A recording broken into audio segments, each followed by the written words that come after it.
थोडंसं आपलं खरपूस तूप घालते। इथे रताळ्याचा किस बनवण्यासाठी ना मी ही कोटिंगची कढई वापरलेली आहे। याच्यामध्ये आपण अगदी थोडं तूप घातलेलं आहे।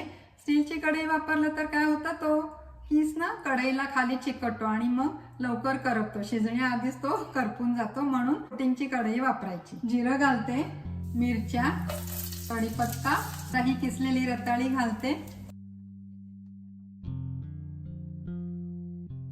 5 मिनिटं झालेली आहे, पूर्ण शिजून नाही द्यायचं आहे आपल्याला। त्याचं कूट घालते आता अजून 5 मिनिटं झालेली आहेत, शिजलंय।